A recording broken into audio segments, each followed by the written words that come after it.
I'm a K-I-N-G, baby, I'm all you need. In the off-white Rari, baby, we run the streets. I'm a K-I-N-G, Westside royalty. I'm a K-I-N-G, baby, that's all you need. I'm a K-I-N-G, baby, I'm all you need. All right, welcome back. You are with Stephen Bassito on my podcast, Get It. It's so exciting to be back with all of you. We're on the social Nostra network, and please check out their gear. We've got all kinds of shirts and other goodies, and it's just the one way you can be involved in supporting the network here. And today my guest is Mandi, and she is a friend of mine from a few years ago. She used to train out of my main campus gym, and she moved up to LA and got married, and she became a trainer herself. And today we're going to really walk through just kind of her journey of what made her want to leave her job and then get into training, and then how she's been able to become a successful trainer. For those of you that don't know, trainers are a lot like real estate agents. You can throw a rock and you get to hit a bunch of them. But some stats that are really important that people don't understand is the average gym, I think it's 85% of gyms fail in the first year. The average trainer doesn't last more than 3 months, and she's been training for a few years, and not only training but being successful and growing this entire time. And so we're going to walk through that journey with her. So thank you so much for being here today. Excited to be here. So tell us a little bit about your journey. So what made you want to leave your job? What were you doing before you got into training? And then what was it like for you to scale up that business and get to where it is now? Yeah. So when I was living down here in Orange County before I moved up, I've always had just stupid jobs that don't pay much of anything, just a paycheck that you can count on, right? So being kind of an entrepreneur was always a scary thing, because you either have a stable paycheck and you know what you're getting even though it's crap, or you gamble to make more or less, right? So I had a job where I wasn't making anything, and in the what's it called, the vicious cycle. And I met my husband and we started dating, and he was like, yeah, you need to make some money. Like, what do you want to do? And I've always been into fitness. I've always been athletic naturally. So I had like friends that I would like practice my training on when I lived here in Orange County, around the time that I was training at your gym, to like practice, but I didn't feel confident in myself. I mean, I actually just found a spiral notebook that I wrote 7 years ago of like my business model that I want, Mandi Bird Gym and all the accessories and all this funny stuff. Anyways, so my boyfriend at the time, husband now, he said, what do you want to do? And I was like, I don't know. Training is the only thing that I enjoy that makes sense for me. Right. But maybe I'll do real estate because that's a little bit less scary. And then I started realizing, like, I don't give a crap about real estate, So I told him I want to do training. He goes, well, then just do it. Okay. Luckily, we were in a place where he could kind of take care of me while I figure my shit out. So I tried doing like group boot. Well, first I got certified through NASM, National Academy of Sports Medicine. Okay. And that was, it was hard for me, like not having someone physically show me how to do things and hear it, see it, and do it in person. It was hard. So like learning online was actually challenging for me. But I feel like most of my knowledge has come from training with trainers that I've had, other people in the fitness industry, just acquiring knowledge. I learned more from that than I did actually from my certification. Right. It's a lot of big words and stuff in there. So then I tried doing kind of like the grassroots way, putting like signs up to do some boot camps, for free at first. And nothing was really happening. So then I said, I will go to LA Fitness and start there. And you don't make crap at commercial gyms like that, but it's a place where I really learned how to think really quickly on my feet. And, normally I would like write out a workout plan for each client each time, because I would have the time to think about it right. And really it wasn't a template for everybody. Right. Everyone's And so they're different. feeding clients. And they're feeding us clients. And at LA Fitness, it's every 25 minutes a session. Okay. Which I was like, how the hell am I going to train a client in 25 minutes instead of 45 minutes or an hour? Minutes. It was either 30 minutes or an hour. Yeah. And so I'm like, okay, 25 minutes. So then I couldn't plan my workouts. I had to just bust them out so it really taught me how to really think quick on my feet working at LA Fitness. I think that was like the best. Resuming. So yeah, at LA Fitness, it's 25-minute sessions, which when they hired me, I thought that was just kind of crazy because, I mean, you can get a workout in 25 minutes, but for me, that wasn't long enough for people that really need more, especially people that don't want to work out, don't want to push themselves. Anyways, right. So it really taught me to really think quickly on my feet as far as putting workouts together that are tailored to each individual person because everyone's so different. And I think that taught me so much of what I know now. So I was at LA Fitness for a year. And during that year, I put a Yelp page together. I really didn't do anything that crazy marketing or anything, which I'm still actually shocked that my business has done so well as it has. So I got a Yelp page together and I got the friends that I've trained with to put a review on there. And then I got clients from LA Fitness that were happy with the results they got from me to review me on Yelp. And that really has really been. And what about like your Instagram and Facebook page? Have you been able to utilize those much? I've gotten a couple of clients from my Instagram. Now that we're in the COVID times, I've deleted my Facebook because of drama. I don't want to deal with it anymore. It's too stressful. But Yelp has really been my biggest it's funny because client thing. Yelp for me. And I've never paid for it. Which is even better. Yeah, never paid for it. I get calls from Yelp all the time. So for Yelp, for me, I tried using Yelp and I actually used it and paid for ads. Yeah, they screw you when you cancel your payment. They screw you when you're paying. I didn't get any clients out of it. And when I would tell them about it, they're like, well, you got all these contacts. I'm like, yeah, there are other people trying to solicit my business to take me away from you guys. Like, it's not doing anything. And so we parted ways. But yeah, I mean, yeah, word of mouth was really helpful. And I also got my start in LA Fitness. So it was twofold. I was training clients at LA Fitness and I was getting them. And then I would go to sports games for the local high schools. I would wait to see who sat on the bench the whole game: football games, baseball games, basketball games, soccer games. That's smart. And then I would go talk to the parents. Because afterwards, the parents are like trying to console their kid that they didn't play. Right. And so I'd be like, hey, I was at the game. I'm a strength conditioning coach. My name's Steven. I noticed that you didn't play. And because I'm a strength coach, I have a really good history of being able to help kids progress. I said, look, if you guys want to take a chance, these are my prices. We'll keep track of every penny you pay me. And if your kid doesn't start, remember, these are kids that aren't even playing. I said, if your kid doesn't start on whatever team they make next year, I'll give you all your money back. I've never written a refund check. That's amazing. Yeah. That's really and cool. Then, so the cool thing about that was twofold. A, I kept the kid for their whole career. But B, all the parents saw this kid that never played and now they're starting. They're like, why is your kid starting? And the parents were like, oh, we have this strength coach. And they would just pass my information along. And so my business organically exploded just from that. Yeah. I took 5 kids I did that with at 5 different high schools. And I ended up getting like about 30 to 40 kids after that, all paying. And I actually raised my prices. Yeah, good. And I was able to raise them a little more over the years, but. That's cool. Yeah. I mean, I don't particularly like Yelp, and I've seen them screw friends of mine that have paid $400 a month. Ugh. And 6 months down the road, they still get 0 calls. And then they canceled it. And then because they canceled it, they put them on like page number 15. And I've never paid, and I'm usually at the top. That's pretty good. And I have reviews on there that are from my actual clients that are legit reviews that are the filtered ones. Right. Because of however that works. I don't understand, which makes me crazy, but whatever. Right. So I got my Yelp started.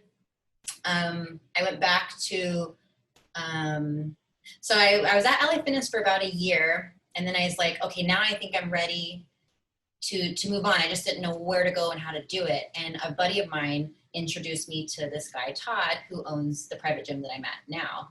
And he is... What's the gym called? It's called Rethink Personal Training. Okay. It's a small gym, no cardio machines, no leg machines. It's like a cable machine and free weights, a pull-up machine. Yeah, it's like your basic stuff.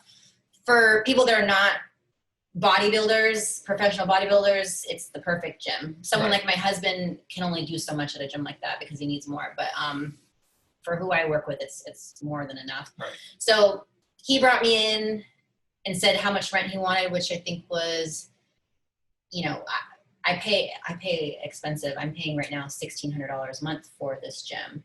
How many hours a week are you using it? Pre-COVID, I was working like 35 hours a week.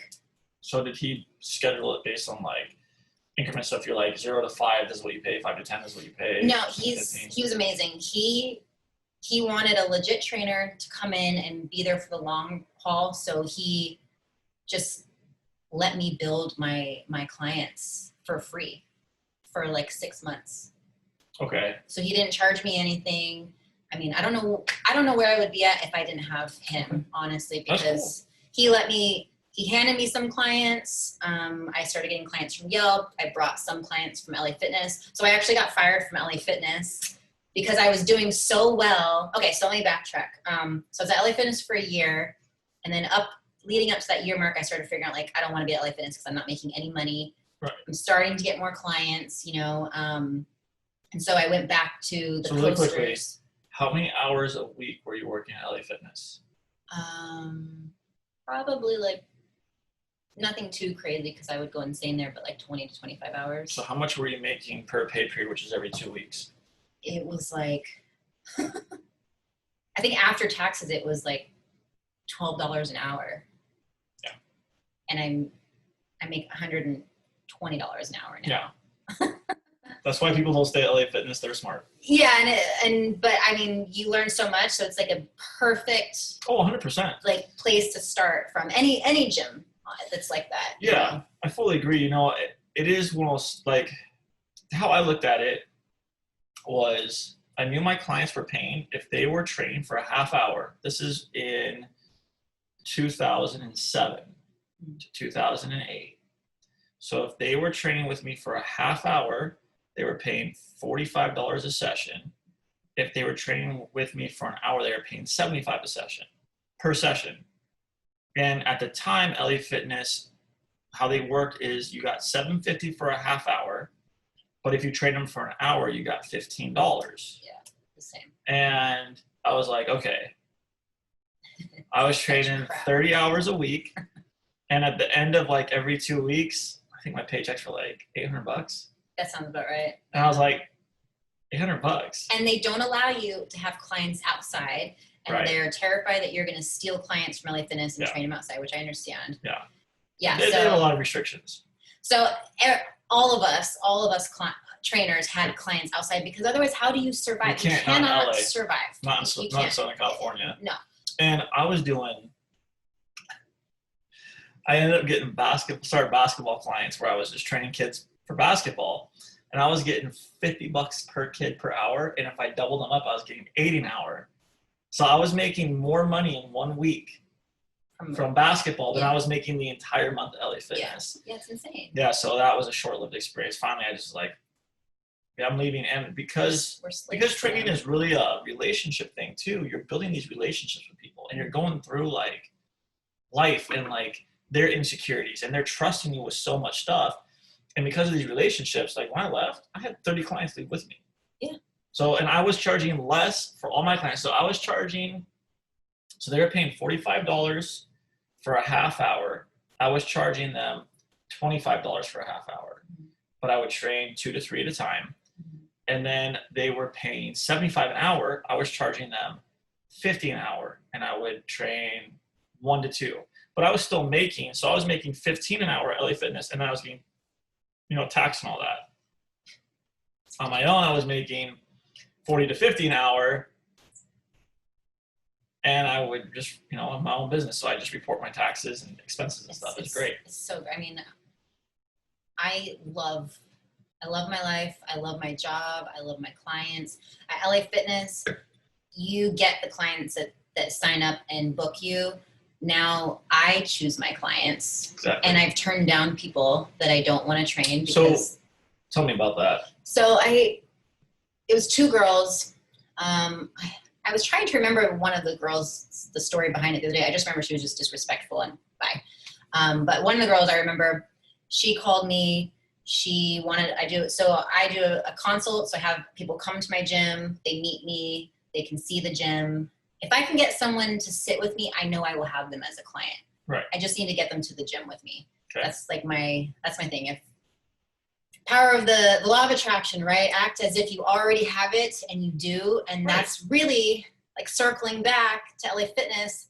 That's what I did. I trained my brain to know I'm going to make 10 grand next month. Somehow I'm going to make 10 grand. I'm going to make 10 grand. And I went from LA Fitness, and then in 1 month I made 10 grand from the posters. I did the posters again. I did the free workouts, and then just people from Yelp and everything. I don't know what happened, but the month I got fired from LA Fitness, I made 10 grand on my own. There you go. It was amazing. That is amazing because it was on the year mark. If you're making about $800 every 2 weeks, you're making $1,600. So you like bossed out. Yeah, it was. And so I went in and I said, I want to work less. I just want to keep the clients that I have because I want to keep them, but I don't need to be here. I want to be here for them. Sure. And he's like, well, then just work more hours. I'm like, I don't need to work more hours. He's like, why don't you need to work more hours? I'm like, I have my clients. And then he fired me right then on the spot. And it was the beginning of my shift, and all my clients that night cried and wreaked havoc on them. And so, it's so funny. It was the best day getting fired. So I got fired because they found out I was going to quit. Oh, that's so it was the end of the year. It was get that unemployment. It was. I didn't get unemployment. It's like 10 cents. So it was right before Christmas, and I was going to go home for Christmas, and I was going to give them my 2 weeks notice. And one of the, I want to say it was, so LA Fitness, they have this big desk at the front. There's a few people there. It was one of them. They were walking by. I think they were walking to actually tell me something. And they heard me talking to one of my clients, and I had my back to them because I didn't see them coming. And we were talking about how I was going to get my 2 weeks notice like that Friday. This is on like a Wednesday. It'd be better for them to let you quit, right? You would think. You would think. So she overhears me talking to my client like on Friday when I give my 2 weeks notice. And I didn't realize that LA Fitness, that doesn't actually take a 2 weeks notice. If you give them your 2 weeks notice, they're just going to let you go. Yeah, you're done. But I didn't know that. So I was talking to my client. I finished my shift. That's nice. They let you finish the shift. They did. It was nice. And I don't think I had more than like an hour, maybe an hour and a half left. So I want to say on my way out, the manager's like, hey, Steven, I need to talk to you real quick. I was like, okay. Like, hey, we'll call you a little bit later about tomorrow, but right now just don't plan on being here. I was like, okay, no worries. My best friend worked at LA Fitness as well, who was my business partner at the time. Still my best friend, but so I walked out, got home, and then I start having clients texting and calling me. They're like, hey, why aren't you training me to like this, like you're not there anymore? And I was like, what are you talking about? Oh, and I had client after client after client telling me, hey, we got a new trainer stuff. And so then I find out, not even the next day, they didn't tell me. I called them that night and I was like, hey, what's going on? Like, oh, you don't work here anymore. Like, okay. And that's how I found out. So all my clients like got their sessions refunded for whatever they had left, and they all came and trained with me. Yeah, some of them came, but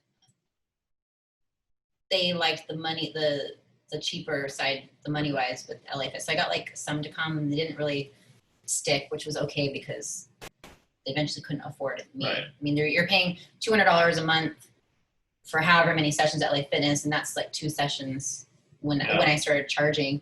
I actually cried when they fired me on the spot. I cried because I love my clients, and you're not just a trainer. You're a therapist. You're a nutritionist. You're a doctor. You're their friend. You're their brother. You're it's crazy. Everything. It's and crazy. Clients tell you stuff that they won't tell anybody, because I don't know my clients' friends and family. Who am I going to tell their secrets to besides Right. my husband? And who cares, you know, if I even tell him, but Right. you're so many things and just a trainer. Okay, so I got to ask, what's the craziest thing somebody's told you? You don't have to say their name. Just the Told me. craziest thing, like somebody came in and they told you something and you were like, yeah, I got to go get a drink after this. Well, I had a guy at LA Fitness who, okay, if I was afraid of sweat, I wouldn't be a trainer, right? Okay. This guy sweat. Like he soaking wet, and he looked like a 70s porn star with like tie-dye shirts on, with the hair, the mustache, everything, right? Really, really nice guy. But he was always my first guy at 3 o'clock for my night shift. And he's just someone that you cannot get a word in. Like he asks you a question, you go to answer, and he talks over you. And it's like, oh my God, I try to cancel it, but there's nothing I can do. It is what he's my client because they give him to me. So I trained him like that for 3 months. I had a lot of patience. I was quiet, whatever. The last day that I had him, I finally couldn't take it anymore. So he kept cutting me off. And I said, look, if you want me to answer the question that you keep asking me, you need to just shut up and let me finish one sentence. And I will, in that one sentence, all of your questions will be answered. You just need to let me get the sentence out. Right. And he was like, you're right. I'm so sorry. And, you know, I'm getting sweat in my eyeballs from him. It's like torture, this 30 minutes, an hour session with him. So he didn't really say anything crazy to me. It was just like, I guess I was the one that said something crazy to him. I was like, you really need to get your shit together. You're an adult and you need to stop cutting people off. He never booked me again after that. I had this one lady that she made very sexual noises while we trained. And I would literally be standing.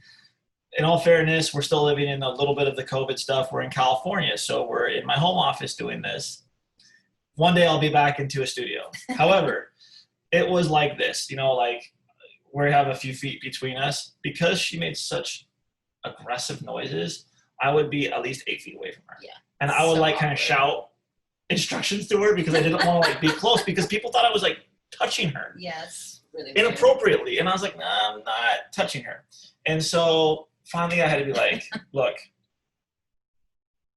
I like you and everything, and you're a really good client, but you cannot be making the noises that you're making. And she had no idea she even made noises, which I also don't understand. She was in her 20s. I just don't understand how you don't know. Like, I know if I breathe, I can hear myself breathing. She knew. She knew. And then, for sure she knew. But the best story was at LA Fitness, always LA Fitness stuff. It's always. And I had actually started at an LA Fitness in Yorba Linda. Oh yeah. We're also Neil Nanda. Shout out to Neil Nanda. I saw your podcast and we are drinking. It's for really my first good. in-person interview. We're drinking. So thanks, my man. I appreciate that idea that you gave me. I mean, tilt it so I don't bubble it up. So we are, so I have this younger woman. So she's like 20, the time she was like 28, 29, so she was significantly older than, so I was about 24. That's a good save. So I was 24, she was 28. So going back to like, she told me stuff she never told another soul, which is like, dude, like on the very first time too. So she, people can't wait to spill their guts. Dude, I mean, the average person has so much to say, and they just want to say it to anyone that they feel is not going to judge them. Yeah. Even if you are. AKA your trainer. So, dude, her name was, I won't say her last name. Her first name was Amber. She was a beautiful, beautiful woman. Like, honestly, she was gorgeous. I just didn't even know how she could have problems. And at the time, I just moved here from Washington. And in all fairness, there are beautiful women in Washington State. It's just different in Southern California. Yeah, the more beautiful you are, it's almost the more crazy screwed up you are. Yeah, and it's, again, you can throw a rock and there's 20 beautiful women, which is, for me, was a beautiful thing because I was used to seeing like one beautiful woman a day. Now I see like 10,000 a day. But so we're sitting down, she'd been training with another trainer and she saw how I was training. She's like, I need a trainer that's going to push me. Like, you push all your clients. I love everything you do. Like, I just want to train with you. So I was like, okay, cool. So she came in. So the first day we were together, she told me stories she's never told another person. that was an intense day. I went home and cracked a 6-pack. I didn't crack one beer. I cracked like 5 or 6 beers. And I just started pounding them to erase my morning. This is at noon on a regular day, like a weekday. This is not on the weekend. Yeah. I sucked the energy out of you. I was in shock. I couldn't believe it. And then like, I'm an empathetic person. Which is why you're so exhausted from it. Dude, you just take you take a beating. So, which is why you have to choose your clients wisely and money. Well, I didn't see at the time. I didn't know that. Now I also come from a low income background, so I had no money. So I was beggars can't be choosers at this point. Yeah. But I did. So backing up to my story about asking you about like so. This is also an LA Fitness story. I have had a pretty normal existence as a strength coach after LA Fitness. This lady comes in, and first off, like I had 2 other trainers that are like, bro, be careful. It's going to be bad. And I was like, whatever. The manager came to me, he's like, hey, she's a special kind of client. Just, you're good with everybody. And at the time, I really was good with everybody. Like any client that was a challenge, anything, they always gave it to me because I was perfect with them. Only client to this day, I've been training for 15 years. I've only told one client my whole training career. I've trained thousands of people. I can't train you. So the manager comes, talks to me.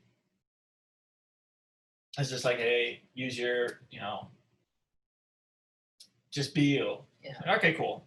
So I still remember what she looks like to a T. She's the girl in the 20s? No, this is a different one. She must have been in her 40s. She was a mean soul. Oh, man. She was mean, ruthless. So she comes in. So she first comes at me. Now, I don't watch TV. I know who Jennifer Aniston is, and I know who Madonna are, but I don't print their pictures and dissect how they look every day. Right. This chick did. She comes in and she's like, I want Madonna's arms and Jennifer Aniston's legs, and goes through part by body part. And I was like, do you even have the frames that you look like them? I was like, okay, you know what I'll do is tonight I'll go home and I'll go on the internet and I'll find some pictures that are recent, because you're talking about recent, right? She's like, yeah, within the last couple of weeks. I was like, okay, I'll go home and I'll do a little research and I'll do what I can.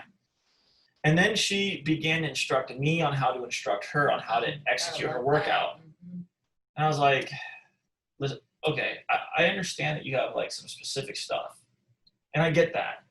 But you gave me this list of things that you have to have, that you want, this your what are you paying wants and needs, whatever it is that you want. And then as I'm trying to walk you through stuff to start this process, you're then telling me what you won't do, what you will do, how to do it. And I was like, so why do you need me? Right, exactly. And she was like, yeah, you're right. This isn't going to work out. And I was like, no, it's not. But we're 15 minutes in. Let's finish your last 15 minutes. And don't worry. I'm just telling you now, I'm never going to train you again. And I'll let the front desk know, and I'll let my manager know after we're done to find someone else for you. Yeah. She went through 3 more trainers after me. All that lasted, didn't even last the session. Wow. And then we never saw her again. I feel like I've had a lady like that at LA Fitness, but I've just kind of blocked it out on some level because it's a 30-minute thing is so fast. It's fast. Next, anyways, who's the next crazy person and if you're doing I don't know about you, but I only did morning shifts. I went from I did 6. I would see 20 people a day. I did not do that. I did 6 to 10, maybe 6 to 11. But I was firm on, these are my hours. Yeah. And it was Monday through Friday. But I trained all my own athletes and stuff. And just I knew I was going to just be my own, do my own thing. So I was really adamant about not getting sucked into that vortex. Yeah, I mean, because if this was a private, it was LA Fitness, right? Yeah. If this wasn't LA Fitness, I mean, it really wouldn't matter what she would want to pay you, even if she really wanted to continue training. No amount of money would be worth it for people like that. No. The story, the one that I can remember off the top of my head right now was a chick wanted to train. She just wanted to get fit, but her husband was I don't know if I can cuss, but he was messed up. You can cuss, but we just try not to cuss an extreme amount. But it is. I talk like a sailor, so I've been holding back a lot of my words. It's true. If anybody knows me, they know I say Good the F job. word every other word Good pretty job. much. So And we're going to get to your Instagram shortly. And honestly, I just have to comment right now. Her Instagram is pure comedy. I love watching her, especially when she's driving in LA. And I choose only to comment like once every 3 to 6 months. And it's always the same story that we go around in circles on. But it is great. So if you need comedy, we'll put her Instagram on here and we'll talk about it a little bit later. But you'll be able to follow her, and you should, because you're going to have a great time. My little angry rants and my little 2 cents on everything. I love it. It's great. It's I slowed down on my road rage rants because it was bothering my husband, because I legitimately have road rage, and I legitimately was trying to actually fix it and like not get so angry. So by doing that, out of sight, out of mind, I really, I don't know if you noticed, but I scaled back a lot of I actually have. I scaled back on What my happened rage to like rants. your crystal stuff? That doesn't help calm you down? So for those of you who don't know, my wife is from upstate New York, and I love my wife more than anything. Cool. She's also crazy. That's why we get like along. This one. And also can go from 0 to 100 like that. Mm-hmm. And that's something we've worked on for 6 years in our marriage to like have some calmness. But my wife is big into like having, crystals, because I don't do the crystal thing, but it's good for her. I believe in it. She does too. And there's nothing wrong with that. However, I do bring up, I'm like, what are these crystals for? Like, she'll be at her computer downstairs, because we're in the coronavirus still. And so my wife has been working from home since March, and we're in August now. Gosh. And she has her crystals, like 4 or 5 of these calming crystals around her area. And then she's got like this big crystal. Yeah, it might be in the room somewhere. I'll look. Has this big crystal she puts out there. They don't do anything for her. And I'm like, what's the point? And then the best part is, do you do the full moon charge thing? Do you take the crystals and put them out? I haven't dove that deep into the crystals yet. I'm very new. You'll have to talk to her. So when there's a full moon, which I'm all about moon stuff. Tara takes all of her crystals, and she has quite a few, and she puts them. We have plants outside. No, into the pots of soil, and she will bury them in our plants out back of the house, and so they can charge. Recharge, yeah. So she'll ask me to help her.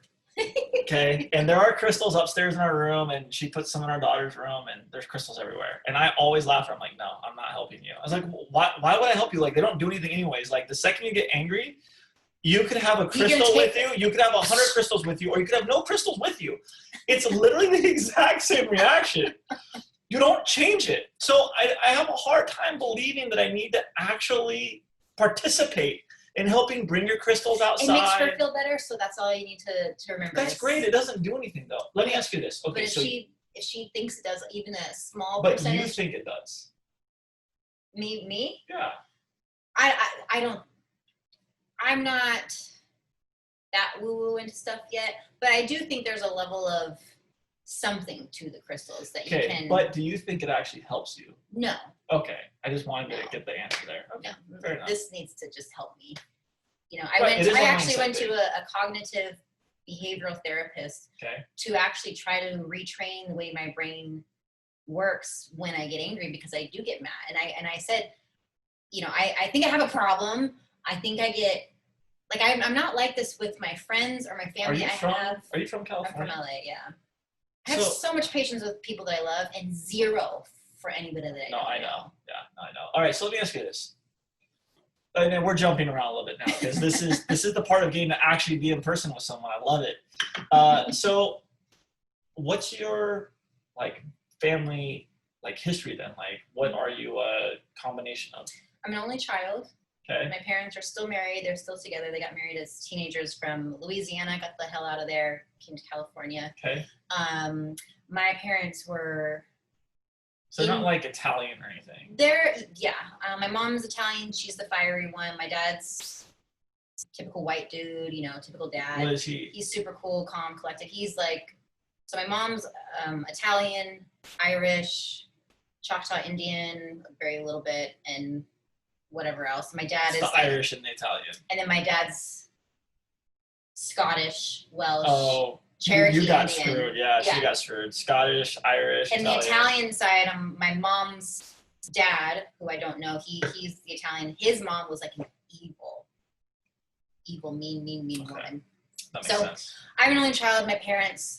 Their parents didn't care what they did, so I think they went complete overboard with me and were incredibly overprotective and very, very hard on me. Okay. I had no privacy.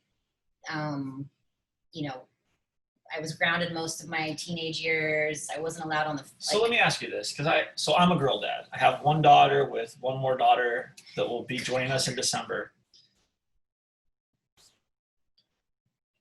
I'm definitely a protective person. I have all sisters. Mm. And I like really, with Scarlett, I feel like I'm a really good balance. Like Tara is the one that's like, I'm definitely not that way.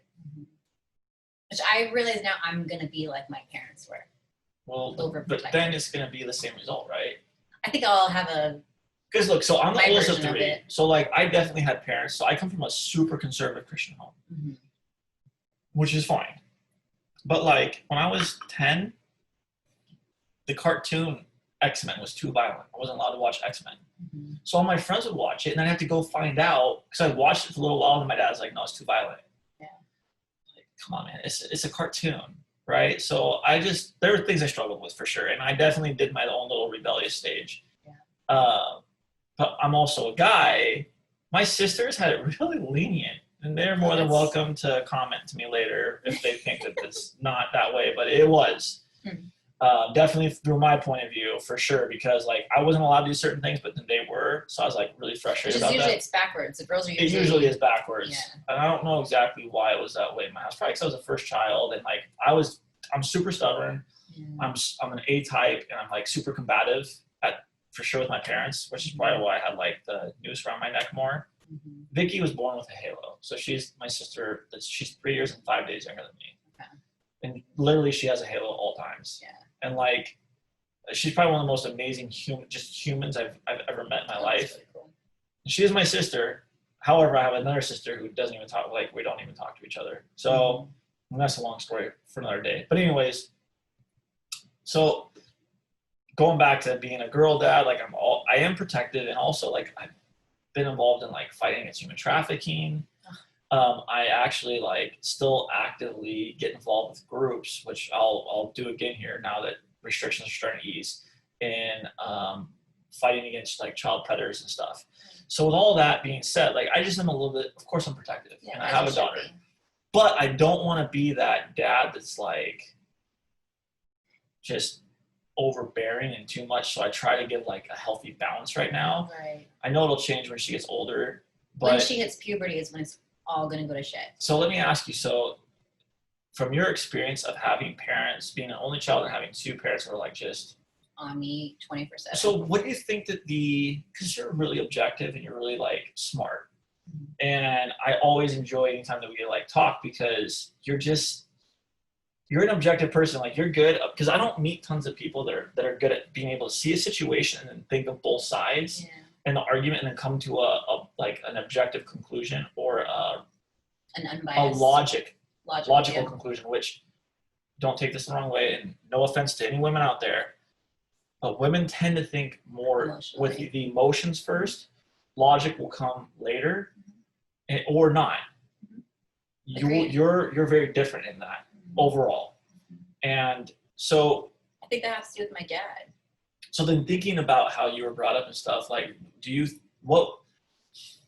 so having had that, what do you think would have been different if they weren't that way? Like, what do you think were some of the negative effects that you went through, or that you kind of like had your rebellion phase because of that? I mean, I was always a good kid. I was rebellious, sure. But what kid's not going to be rebellious when you take everything away from them all the time? Right. You're going to hate your parents. But everything. So I had my parents, first of all, are amazing people. I'm happy with who I've become, and it is because they were so hard on me. It was really hard to go through it, and kind of, and even going through it, I knew that once I was an adult, we would have a good relationship. I just needed to get into like my 20s. get Right. out of high school and stuff like that. So I even knew at a young age why they were the way they were. It still made me crazy, but my dad and I had an amazing relationship growing up. We would just go on drives. He's the one that got me into sports. He was an athlete growing up. My mom, not an athlete. She was like a bookworm. So my mom and I are very, very different in most ways. And my dad and I are very similar in most ways. My dad's like super chill, calm. He's an engineer. He likes science stuff. So I would just talk to my dad always. And we had an amazing relationship growing up. Once I hit puberty, my dad just didn't really know what to do with me because I stopped talking to them. I was in trouble all the time for, the dumbest shit. I'll never forget. You and Tara are going to be best friends. When I was 16, my curfew was 10. If I was going to be 2 minutes late, 1 minute late, I had to call my parents and say, I'm going to be 1 minute late. And if I didn't call to say I was going to be 1 minute late, I was grounded for a week. If I didn't clean my room, I was grounded for a week. So once I hit puberty, my dad didn't know what to do. They yanked me out of public school, put me in a private Christian school. What school? Hillcrest Christian in Thousand Oaks. Okay. My graduating class was 10 people.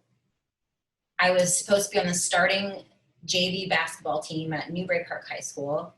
I was really good at basketball. I loved it. What year? Freshman year. So that would have been like 01 or 02. I graduated in 05, whatever that is. So freshman year at a private Christian school, I was like this, sitting all the way down in my seat. I think I had a negative GPA. I didn't do homework. Wait, what do you mean a negative GPA? I don't know if it's possible to have a negative, but I had like no GPA because So it was like a 0. it was this to everybody my whole freshman year. I was grounded my whole year. My parents, this is how crazy they were. Sorry, Mom. Sorry, Dad, to say this, but one time they took all of my notes that I had with my boyfriend at the time that I wasn't allowed to have. They photocopied them, stapled them, sat me down, and went through 50 notes. What are you talking about here? What are you talking about here? What are you talking about here? They had spyware on my computer, so any conversation was printed out and spoke about. I get it now, but it was crazy. They took the door off my room. This is all freshman year. They took the wireless phone and put a 1980s phone with a cord in the kitchen so they could hear all my conversations. They put me in a private school so that I could have teachers watching me 24/7. Yeah. I was a good kid. I really didn't do anything. I was a pretty good kid overall too, but my parents, dude, I had like handcuffs on me for sure. And my mom feels really guilty about it. We've spoken about it. And she feels really, and I say, but you know what? I am who I am because of it. So let's move on from it. So there was so first of all, I never had girls at my house, almost ever. Yeah, I never had boys over either. And I never skipped school. I never snuck out. And if I did have a girl, it was for like homework or like some sort of like project. And my parents were always home for that.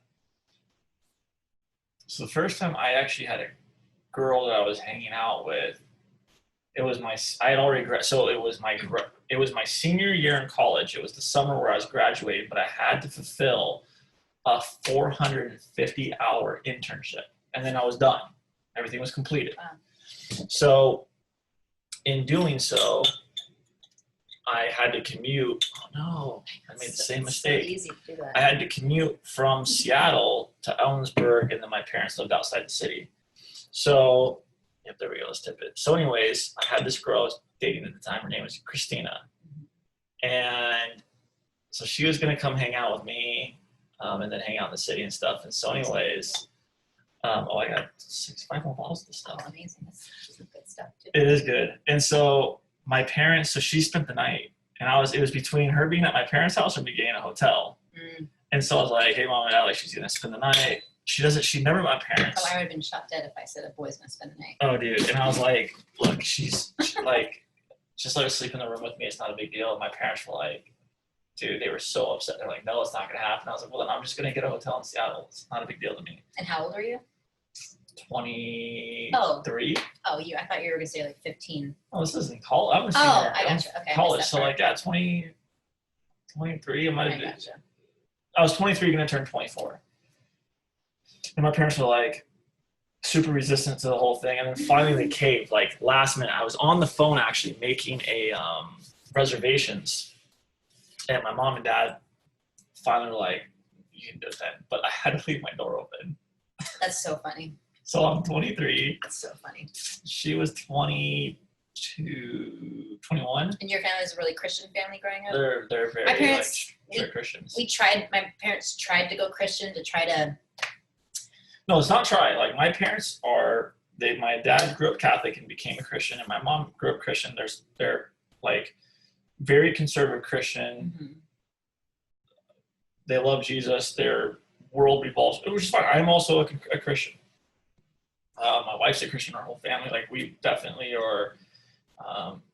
Like, our relationship with Jesus is the most important thing. You know, we go to Bible study, go to church, we do our devotions every day. That's another story for today because that can be dissected 100 different ways. But anyways, so my parents were just very like, for sure, for all the right reasons, they were just the way that they are. Yeah. And I'm glad they were. But at the time when you're going through certain things, like, it just irritates you. Well, like, even with Tara, like, I took Tara home to propose to her, and I knew, like, I already knew we weren't sleeping in even the same floor. So I told her, I was like, hey, look, when I go to my parents' house, they're gonna have you sleep upstairs. I'm gonna sleep downstairs. Just understand, this is how it is. Mm-hmm. I never argued with my parents or anything. So Christina was the only time they ever let a girl sleep in the same room as me. Oh, that's so funny. One time. That's so funny. And that door was open. And my parents' door was open that night too. And we're like right down. So here's my room, here's my parents' room. It's like literally right down the hallway. So I was like, all right. Yeah. I mean, we tried. My mom tried to. That's why they put me in the Christian school to try to get some structure and morals, I guess, as if I'm like some slutty 12-year-old girl or something. I mean, you know what I mean? Like, it's crazy. Looking back on it, they have a lot of regrets. When I look back on it, well, it's tough because it's like you're learning. Like, the thing I always tell parents is like, give yourself grace. Don't be hard on yourself because everybody's a first-time parent. You're doing the best you can, and I realize that trying now. to figure it out. As long as you're doing the best that you can as a parent, right. That's all you can do. And now that's why I always talk to like grown women who had like strict parents. I'm like, all right, I have to have balance. No matter what happens, yes. I can't be a crazy, like, as much as I want to be a crazy dad. Yeah. I'm like, dude, I have to be, if I want to make sure my daughter doesn't like go crazy and do dumb things, I cannot be crazy. Yeah. And the best part is, so Tara is always giving me a hard time, right? And I am actually really chill with my daughter. Yeah. I mean, she's 4. But so Tara's the one that's like the helicopter parent. I'm like, dude, you've got to stop. And like, Tara and Scarlett do this. And I'm just like super, like, me and Scarlett are like best friends. When you're a woman that gives birth to that thing, no offense to being a dad, but I think it's like the controlling aspect, that the protective the overprotective control, like, you're my mini me. For sure. Like, that's how my mom was, and I know that's how I'm gonna be. Well, Tara always puts me on blast, like, I'm gonna be the parent that does A, B, C, D, E, and I'm like, we'll see. And then she's the parent that does A, B, C, D, and I'm the one over here doing like X, Y, Z. Yeah. And she's like, I just don't. Well, you guys have your balance. That's good. Yeah. I think my advice to you is just be a normal, do whatever you can until puberty years come, and then I think that's when you're gonna struggle, and you're gonna really need to find a balance between friend and dad. For sure. And I think like, by taking away things from me all the time,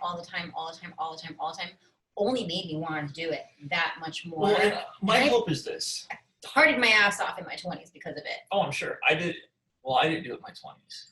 Well, I did, but it was my later 20s. I went to the second biggest party school in Washington State. I barely partied. Yeah. I came to California. I lived in Newport Beach. Oh, man. Partied way too much. Well, I think if, like, Although, if you're allowed to drink at home when you're in high school. In partying, I drank. I didn't do drugs. Yeah, I mean, I think if it's like in Europe, kids that can drink at any age, 12. They don't really give a shit to go balls to the wall at their 21st birthday because it's normal. They can have a glass of wine and be fine. I think now it's like when you're no. Well, I'm gonna do it anyway, and I'm gonna do it 10 times crazier. Go crazy. You know, so I think you'll just need to find a balance between friend and dad. For sure. And that'll be really hard. That's gonna be hard. My dad did not try to do that. So that's my big thing. Like, but also, so I have buddies who've like done really well with their daughters and have these great relationships, but you know, and they all have different reasons as to why. But like for Scarlett, she's gonna have to do Muay Thai and Jiu-Jitsu twice a week, so I'll do that with her when she's turned 6. A little badass girl. Yeah, If I have a turn daughter, 6. she's gonna be a little badass. Yeah. So my other daughter's gonna have to do the same thing, Talia. And then like Tara doesn't. She's not really big into extreme sports, and I am. Mm-hmm. So I'll take her snowboarding, that kind of stuff. So I know that like we'll have all these things that we bond in. Yeah. I'm hoping that that carries, like, I hope that that helps continue to feed her confidence, because I know I'm really big on like building women up, and Tara's a perfect example. Tara had never had a true man that she was in a relationship with, and you can talk to her about this later and get her 2 cents on it. But I've heard her tell her friends, you know, like she never had like a good man in her life. She had boys that dated her and they didn't treat her well. Yeah. So when she came, and I'm big on building people up. So like when we get arguments, Tara's first, like, we're going to get an argument. You're Tara, right? And she's like, none of your friends like the way that you dress, right? If I wear something she doesn't like, right? It's just an example, but it's an actual example that happened once. And I was like, okay. Like, and she'll like go straight to like hitting me in the jugular. She just wants to tear me down. And I'm like, honey, let's sit down on the couch. And I get down and we sit on the couch. I'm like, what's the problem? She's like, well, I don't like, it's those shorts. And literally, those shorts right there.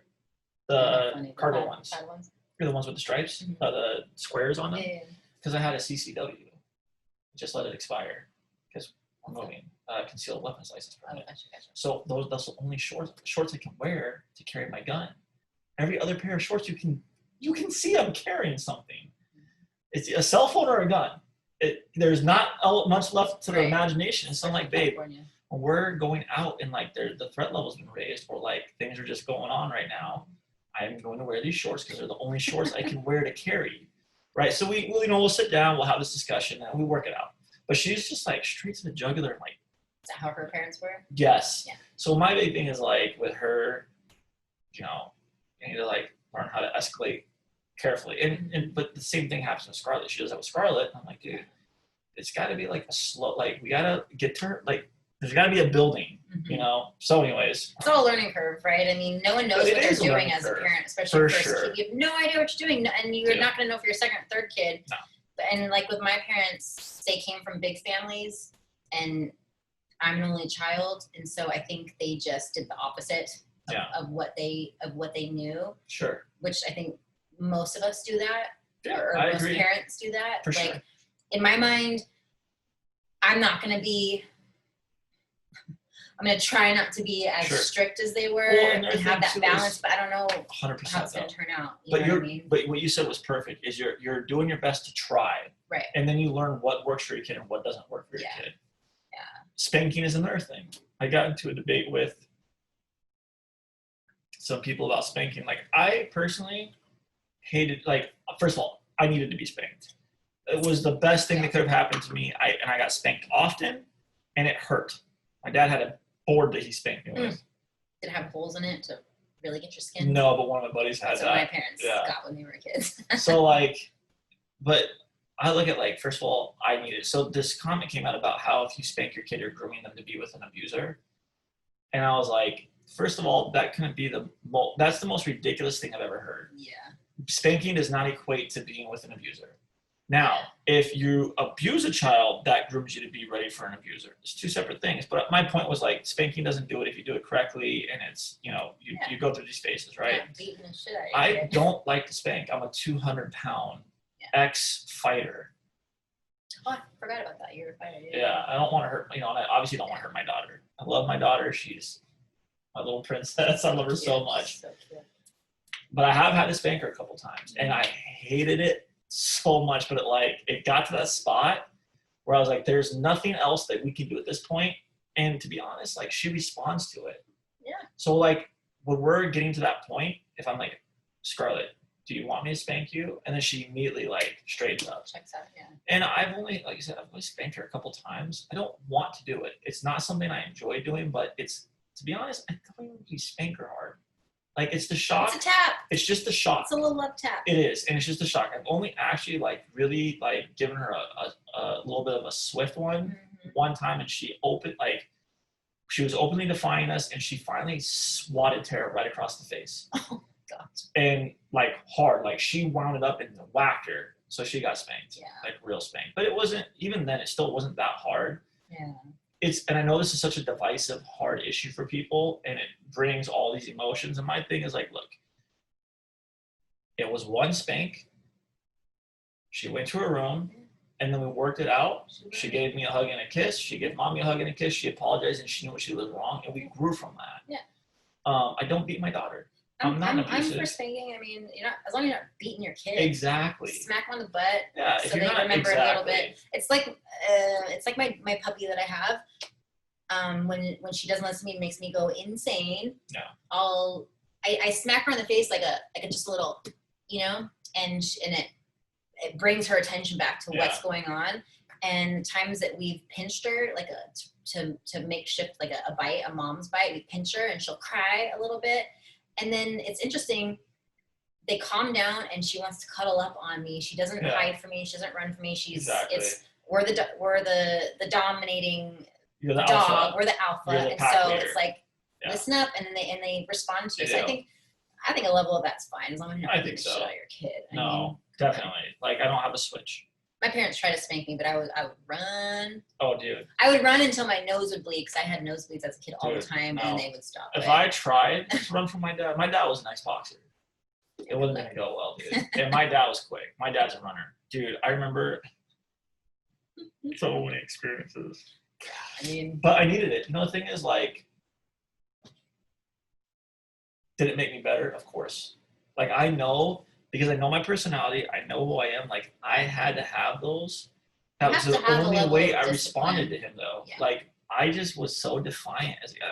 Looking back, I actually know why my parents were harder on me than they were my sisters. Vicky really is an angel. She's just such a dude. She is. Like, even to this day, I tell Tara, because me and Tara will talk about it, like, dude, Vicky has a halo. Like, when we're hanging out with Vicky, I'm like,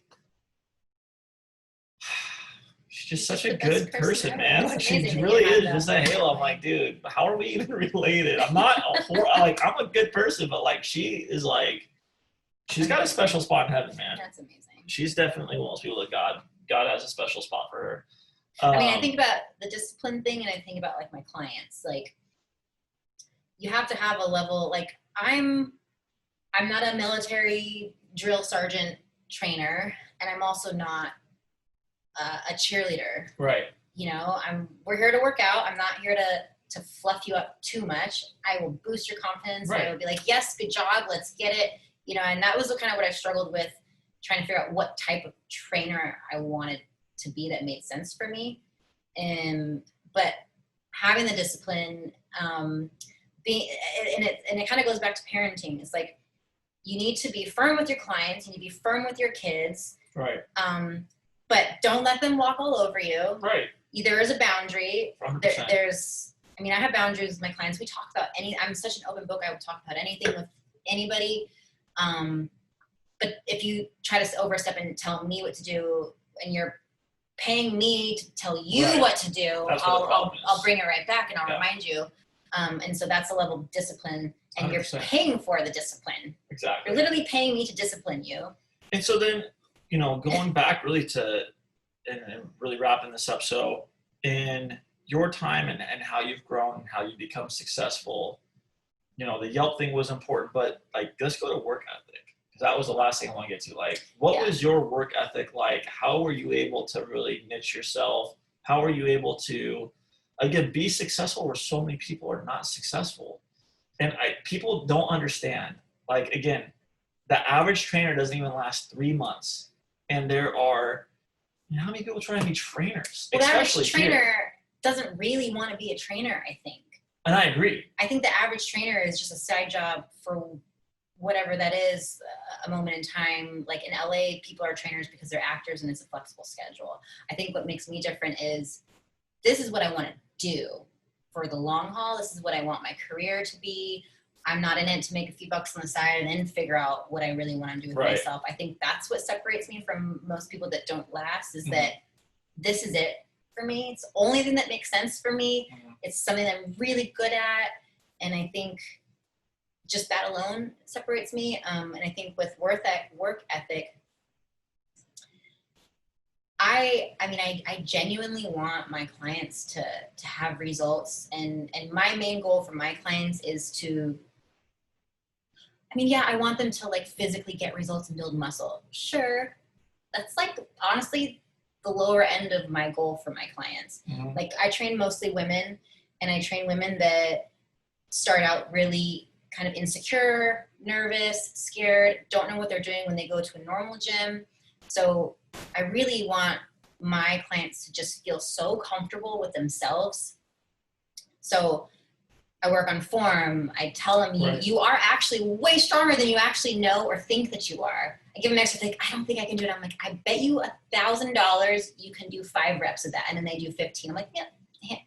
Hand it over. You'll hand it over the next 6 months anyways. Yeah. But my goal is to really make women or girls, women, boys, men, whatever, to really feel comfortable in their own skin, so that when they're not with me, they can continue and not feel that they need me. Because you do train a lot of women, what would you say? So let's get into, this is a thing that I think there's so much misinformation on.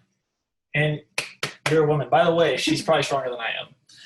And not anymore. And look, not big bulky muscles, okay? Lean. Like she can lift, she can go. Like when you were squatting, what was your max squat?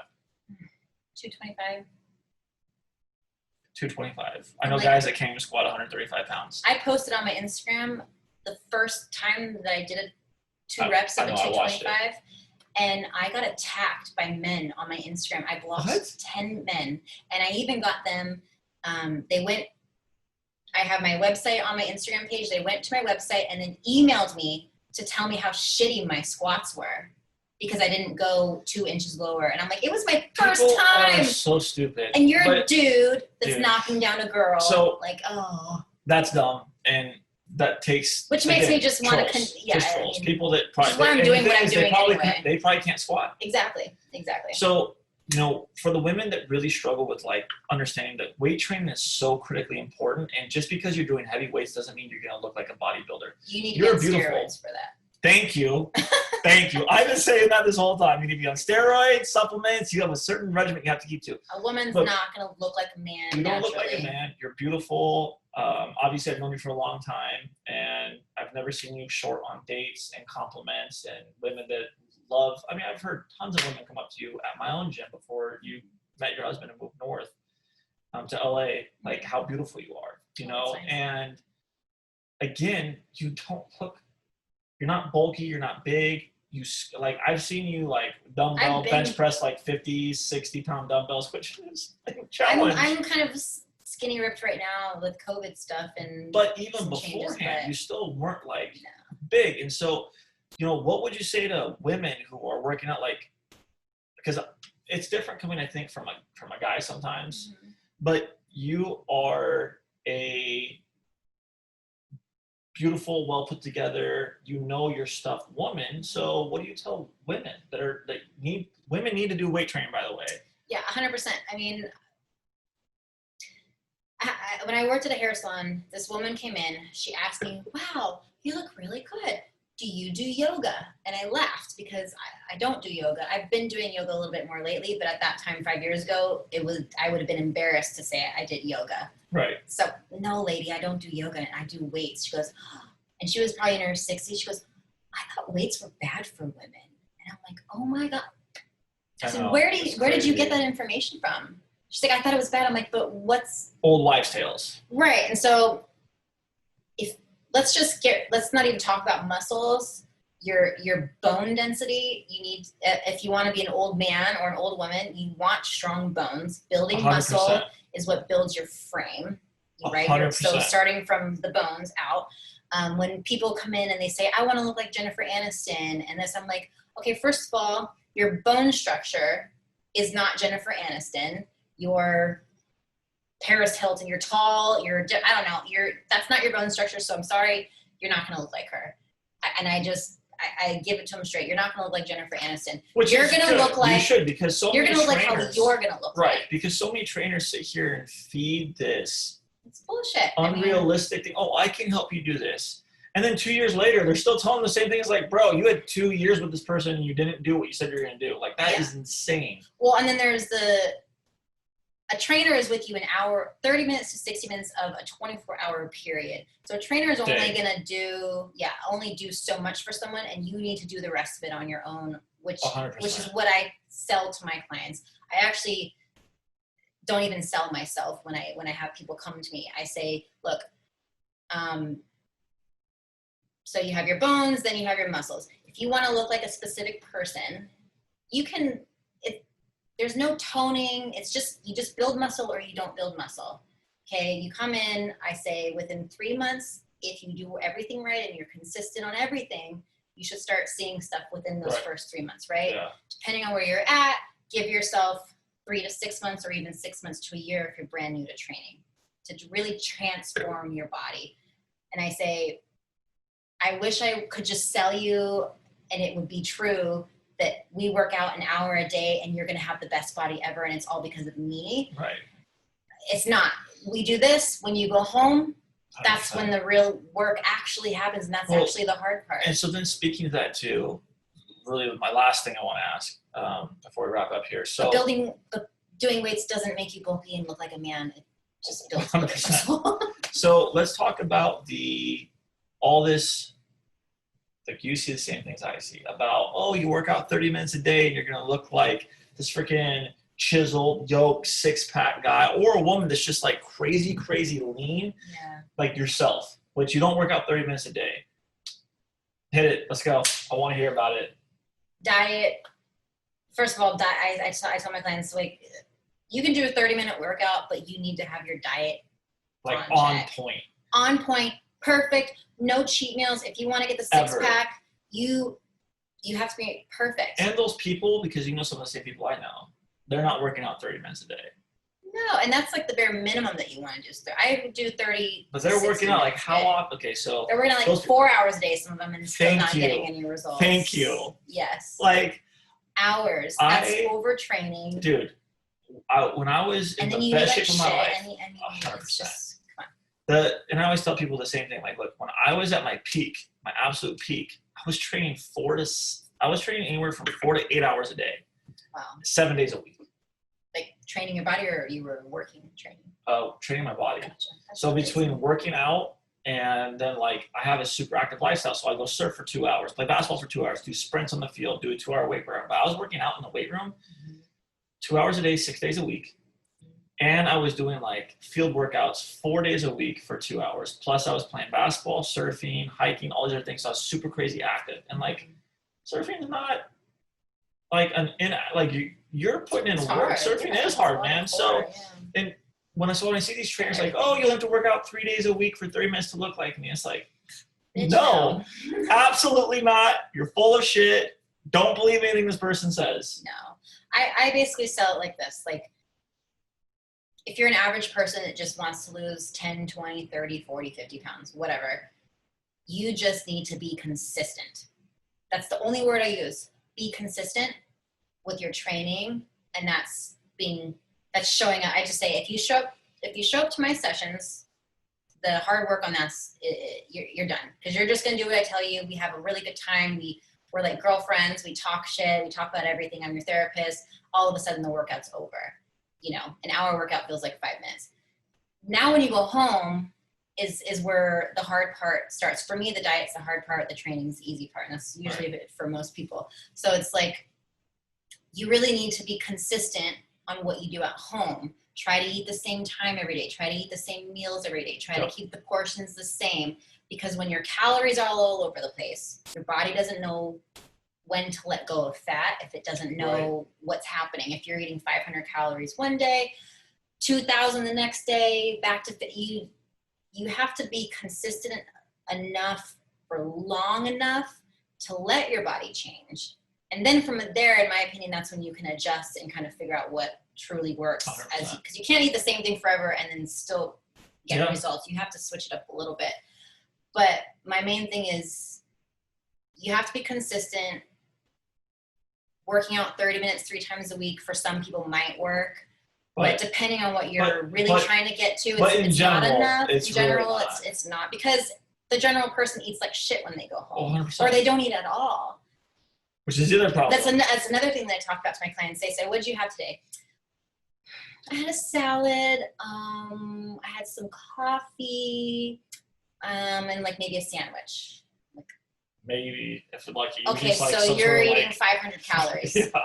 Your body's not like a 100-calorie bar that they had before they came to work out. I was like, but people, and especially women, we think that we need to starve ourselves to lose weight. And my argument is, be anorexic and you'll lose weight, meaning don't eat. Yeah. And you'll lose weight, of course. Yeah. Being in a calorie deficit is how you lose weight. When you're in like this weird sweet spot of eating just enough calories to survive, but you're not eating a little bit more to actually build muscle and burn fat, you're not gonna get anywhere. So I'm like, I've only had one client that I said she needs to actually scale back on the food. Every other client I've ever had, I tell them to eat more. Yeah, and then it's like culture shocks. I'm like, what? I'm gonna get fat, I'm gonna eat more. Well, and then there's that mental thing that they go through, which is just like this whole mental breakdown. It's like, dude, like they'll come in, I'm a pound heavier. It's water. You're 1 pound heavier after 2 weeks. I fluctuate 5 pounds a day sometimes. Cool. It's 1 pound. Let's just wait a little while before we get crazy with it. Get rid of the scale. Yeah. 1 time a week. Same day, same time, and it has to be in the morning. Before you eat, before you drink, before you shower. First thing in the morning. Maybe even after you poop. Sometimes poops can maybe make or break a pound or 2. But like, yeah, it comes down to consistency. Always. And as long as you're 80-90% consistent most of the time, you'll see the results. But you have to be consistent. That's literally the only thing. And that's what it is. It's consistency. Figuring out food is the hard part, because I explain it like you need to be in a deficit, meaning you're burning more calories than you're eating, but you can't be in such a severe deficit that your body's not going to change because it doesn't know when it's going to get more calories, because it just stores its fat. In order to build muscle, you have to have enough calories to create something new. Yep. But if you're overeating so many calories, then of course, so it's a fine line to figure that out for everybody. That's why there's people like us in the world. We help you with that. Tell you what to do and just do it. Oh my God. If my clients would just do what I tell them to do, my God, they would all have six packs in 6 months and be amazing. Right. So let's hear how we can follow you. How can we, for people who, we'll have your Instagram on here, but let's give us your Instagram. It's Mandi with an I _bird _training. Bird is a nickname that my friends gave me when I lived here in Orange County, so it's just kind of a funny nickname. Okay. And if people are living in the LA area, that's where she trains. Yeah, I train anywhere from 16 years old to 70 years old. Majority of my clients are women, but I don't want guys. I do train guys, but I don't want guys to ever feel like because I'm a chick, I'm not going to give them a good workout. I train like a dude, so I can train you as a dude. And if you see her husband, you'll understand. Her husband is a swole individual. And he's a beautiful man. He is a beautiful man. I think I've only met him one time, and it was in passing. And it was quick. And it was when you guys were in Orange County. You guys had like stopped by to say hi to Scotty or something. Oh. And it was like fast. And I had like gotten into the gym as you guys were exiting, and I think you had already I want to say you might have been talking to someone, and he was kind of like on his way out. And I think I just was like, "Hey man, how's it going? I know who you're married to. It's nice to see you in person." Yeah. I was like, "Hey." He's a nice guy. But I know he's a nice guy because he's married to you. He's big. Well, and he's like I struggle with the food a lot. It's really hard for me to be consistent, perfect all the time. And that's another point I tell my clients. You're not doing a fitness competition. You don't have to be perfect.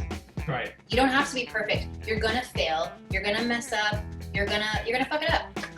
But as long as you get back on it the next day, and as long as you're mostly consistent, that to me is all that really matters, because you're not gonna be perfect. And another tip that I say is, I like to start, so you have your fitness, the physical part, and then you have the nutrition, right? Trying to change both of those, it's damn near impossible to do at the same time. So I always say to my clients, let's just start with one of them, which would be the training with me. Mm-hmm. And then as you start training, as your body gets hungrier from burning calories and burning food, you're gonna naturally want to eat that next meal that I'm telling you to eat. And then naturally, the nutrition part will just kind of fall into place. Yeah. So you don't have to flip your world upside down to change your life, because you will fail. Exactly. 100% you will fail. If you try to do everything perfectly all at once at the same time, it's not going to happen. So pick one thing, pick the training, get that ball going, or pick the diet, and then it just kind of all naturally kind of happens after that. Couldn't have said it better myself. And I'll hold your hand through it. There you go. Well, thank you so much. I appreciate having you. And again, we'll have her Instagram and everything included. If you live in the LA area and you want to train, hit her up. She's an amazing coach. And thank you so much. You were Steven Bassito on my podcast, Get It, on the Social Nostra Network. And we look forward to seeing you the next time.